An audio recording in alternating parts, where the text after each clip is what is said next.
我們要買大衣，我們要買圍巾。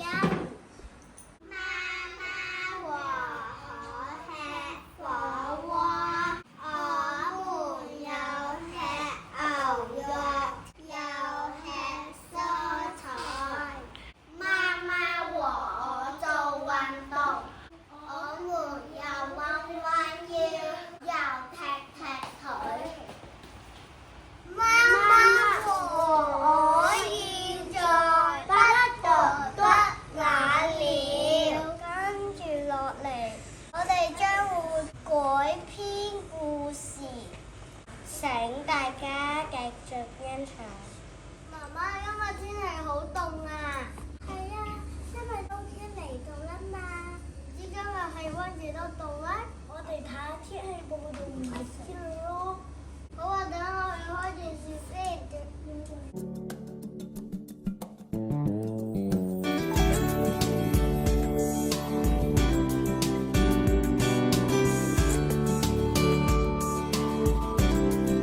再次天氣報告，本周氣溫介乎10至15度，一股寒冷氣流吹襲香港。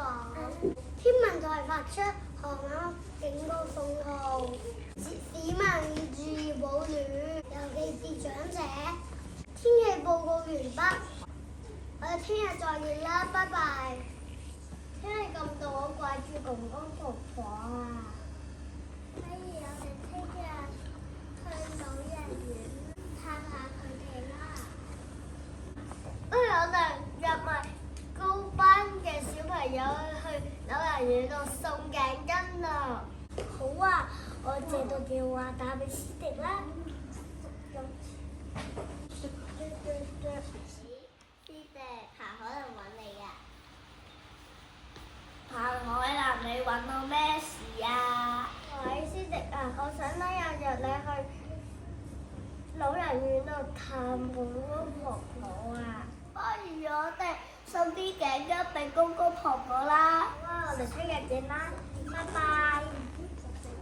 小朋友，我哋不如一齊去老人院度探公公婆婆啦。好啊！我哋送一首歌俾公公婆婆聽啊。好啊！咁唱咩歌好啊？不要唱溫暖的毛衣啊！好啊！我哋而家快啲練習先。溫暖的毛衣。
師弟，我哋依家終於都到老人院啦，咁我哋快啲將啲頸巾送俾公公婆婆啦。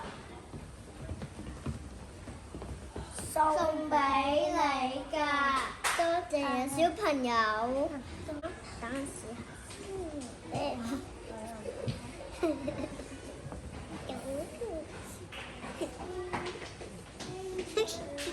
真係好